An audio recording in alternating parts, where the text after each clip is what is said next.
Fala pessoal, sejam muito bem-vindos a mais um mergulho profundo no nosso material de hoje. A gente vai dissecar um conteúdo super incisivo que mapeia uma investigação legal lá na Espanha e olha só, alega que esse evento tem efeitos em cascata gigantescos na geopolítica global, chegando com força total aqui na América Latina. É importante deixar claro que o nosso objetivo aqui não é tomar partido ou endossar essas teorias, tá? A ideia é ser totalmente imparcial e destrinchar a lógica e os dados que a fonte apresentou de um jeito bem claro e objetivo para todo mundo entender. Bom, vamos direto ao ponto. Para a gente não se perder nessa narrativa complexa que mistura leis europeias, política latino-americana e estratégia corporativa, nossa análise de hoje está dividida assim. Primeiro, a investigação em Madrid. Em seguida, a anomalia plus ultra. Depois, uma teia política transatlântica. Aí a gente passa para o impacto previsto no Brasil e, por fim, os conselhos estratégicos para negócios. Começando pela nossa primeira parada, a investigação em Madrid, que é basicamente o grande catalisador de toda essa tese. O estopim de toda a história contada no material de origem é um evento legal focado no ex-primeiro-ministro espanhol José Luís Rodríguez Zapatero. E para a gente visualizar isso melhor, dá uma olhada nessa linha do tempo. Tudo começa lá na época da pandemia, por volta de 2020, com a emissão de um pacote de resgate financeiro. Aí o material dá um salto temporal e descreve uma ação recente da polícia, em maio de 2026, a Unidade de Crimes Econômicos e Fiscais da Espanha teria feito buscas nos escritórios do Zapatero. E o cronograma culmina logo em seguida, em junho de 2026, que é a data agendada para o depoimento dele no tribunal, de frente com o juiz Luís Calama.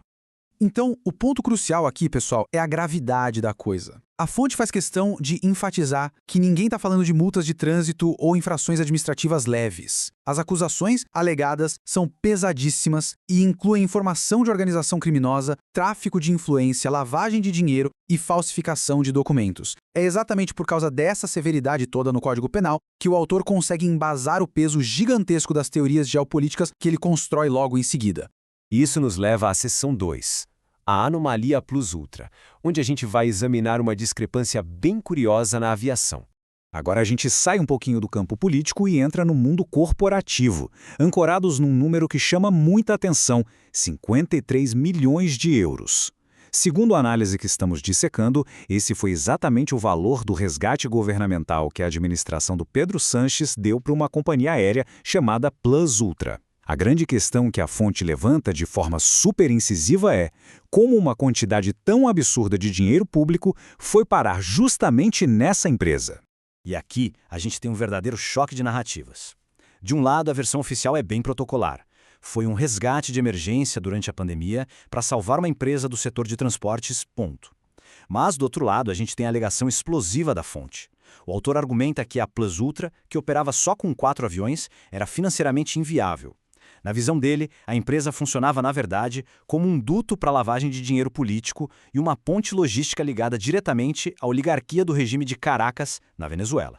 E o material não economiza nos detalhes para sustentar essa teoria de rede de influência.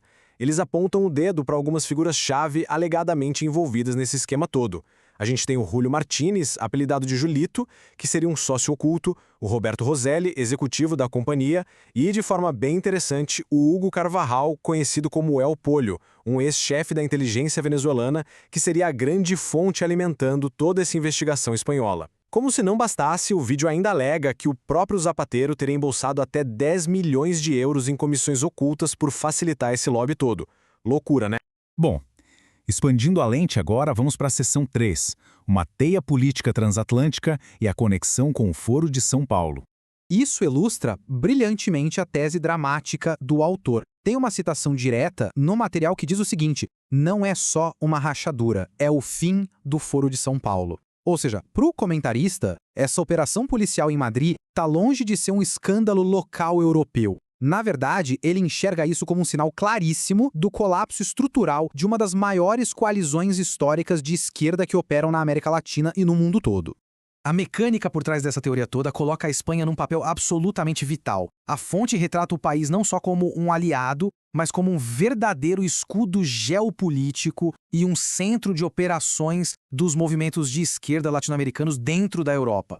E o detalhe a mais nessa teoria conspiratória, digamos assim, é que o autor afirma que a ruptura desse escudo na Espanha estaria sendo ativamente impulsionada por dados de inteligência compartilhados diretamente pelos Estados Unidos. É uma teia bem complexa. Certo? E como isso respinga aqui, é o que vamos ver na seção 4, o impacto previsto no Brasil e os efeitos na política nacional. O que todo mundo quer saber é como isso afeta o maior país da América do Sul. O argumento central do vídeo é que toda essa turbulência legal em Madrid atinge em cheio o que o autor chama de valuation político do atual governo do presidente Lula. A lógica dele é a seguinte: como o Zapatero é descrito como o grande arquiteto que dá legitimidade internacional para esses grupos, uma investigação criminal contra ele enfraqueceria severamente a moral, o apoio internacional e até a estabilidade do governo brasileiro atual. Para tentar desenhar o clima de tensão interna, o comentarista traz uma matemática eleitoral em formato de frações bem específicas. De acordo com os números que a fonte apresenta, a gente teria um cenário dividido com 30% dos eleitores apoiando firmemente o Bolsonaro, 30% apoiando Lula e uma grande massa de 40% formado por eleitores indecisos ou que estão ali em cima do murro. Tem um apelo bem urgente no material, dizendo que mobilizar essa parcela dos 40% é literalmente a única saída para evitar que essas redes de influência global dominem de vez o nosso cenário doméstico. E é aqui que a gente chega na seção 5, Conselhos Estratégicos para Negócios, como as corporações podem lidar com esses tremores geopolíticos. Nesse ponto final do material, a gente vê uma mudança impressionante de tom.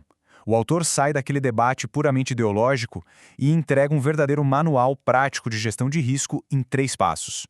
Primeiro passo: internacionalizar imediatamente o caixa da empresa, tirando a liquidez do país e movendo para jurisdições seguras e moedas fortes. Segundo passo: fazer uma auditoria implacável no compliance operacional e fiscal. E o terceiro e último passo: usar esse capital que foi protegido para comprar ativos de concorrentes que estejam passando por dificuldades. A lógica fria por trás dessa segunda dica do compliance traz um alerta que faz bastante sentido dentro da teoria dele. Governos que se sentem encurralados no cenário geopolítico tendem a aumentar drasticamente a agressividade na arrecadação de impostos internamente. Eles precisam fazer isso para compensar a perda de capital político. Então, a mensagem é que qualquer deslize na sua conformidade corporativa pode transformar a sua empresa num alvo muito fácil e lucrativo para a máquina estatal. Agora, o que é realmente interessante sobre essa estratégia final é o nível de agressividade. O conselho não é apenas para você se defender, mas para partir para o ataque no mercado.